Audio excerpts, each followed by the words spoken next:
Hi everyone, I'm Mani, the CEO and founder of Voller. If you have or are planning to sell appreciated capital gains assets in Wisconsin, you know you'll lose something between federal and Wisconsin taxes. But the big question is, how much will you lose and what can you do to reduce it? It's important to understand your capital gains taxes and how they will impact your financial future, not least because that knowledge will empower you to take action to reduce your tax bill today and help you build your wealth faster. In this video, we'll explain what capital gains are and how they are taxed in Wisconsin. We'll also show you different tax planning strategies that can significantly reduce your capital gain taxes to help you build your wealth faster. These strategies range from selling appreciated assets in a tax-exempt trust through charitable remainder trusts, deferring your capital gains taxes with an opportunity zone fund, or diversifying your assets with exchange funds. So let's get started. What are capital gains? Capital gains are a capital asset's increase in value above its basis, or in other words, cost. Capital assets can include stocks, real estate, or even an item purchased for personal use, like a car or a boat. Basis is usually the price at which an asset was purchased, but for some assets, it might be a different amount. For example, if you renovate your house, your basis in the house will be the purchase price plus the money you spent on the renovations. Capital gains can be realized or unrealized. Realized in this context means acquired or received, so realized capital gains are gains that you have received by selling the asset. Unrealized gains, by contrast, represent a change in the value of an investment that you have not yet sold. Capital gains are not taxed until they are realized, meaning that even if your Apple stock has increased 50 times from the day you invested, you won't owe any capital gains taxes until you sell the stock. There are two types of realized capital gains for taxation purposes. Short-term capital gains. These are gains from selling assets that you've held for 1 year or less, while long-term capital gains are gains from assets held more than a year.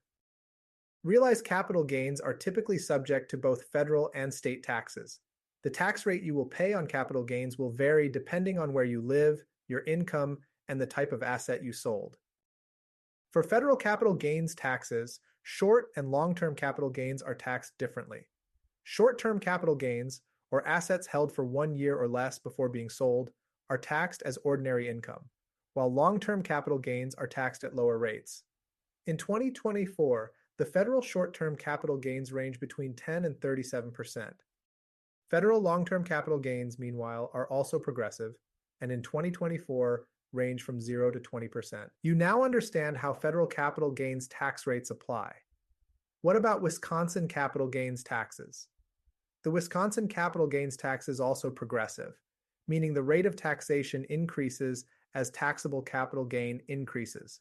In other words, different portions of the individual's capital gains are taxed at the different rates corresponding to the brackets they fall into.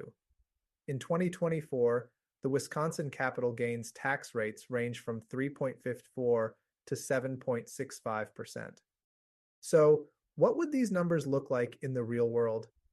Let's consider Jenna, a Wisconsin investor who purchased 7,000 shares of Apple stock in April 2019 at $50 per share. She decided to sell her shares in January 2024 at a price of $100 each. Jenna held the stock for more than 1 year, so her realized gains are considered long-term capital gains. Jenna realized a capital gain of $350,000. She paid for 7,000 shares at $50 each for a total of $350,000 and then sold them for $100 each for a total of $700,000. That's a net gain of $350,000. She would pay a total of around $45,000 in federal long-term capital gains taxes for 2024, an effective federal tax rate of around 13%. Jenna would also pay Wisconsin taxes on her capital gains for around $19.2 thousand, or an effective state tax rate of around 5.5%. A quick counterfactual: if Jenna had sold her stock after holding for less than a year, her earnings would have been considered short-term capital gains, and she would have been subject to ordinary income taxes at both federal and Wisconsin levels. As you can see, capital gains taxes are a common burden that can significantly reduce your net earnings from the sale of an asset. Accordingly, it is critical to identify strategies that can reduce these taxes. Tax planning is a strategic approach designed to reduce a person's or a company's tax liability by leveraging various tax benefits and allowances.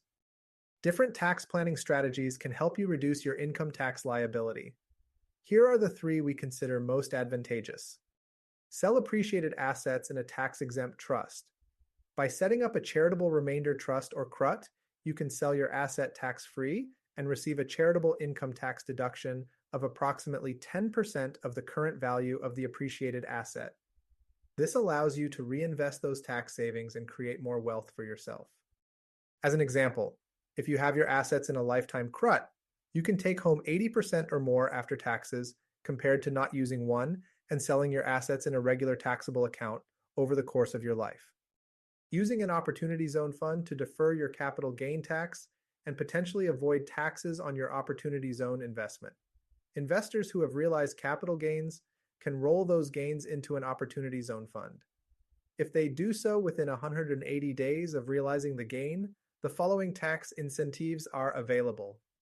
First, capital gains may be deferred until 2027, or in other words, you still have to pay the taxes, but don't have to pay them till later, allowing you to invest the owed taxes for a few years to create additional growth.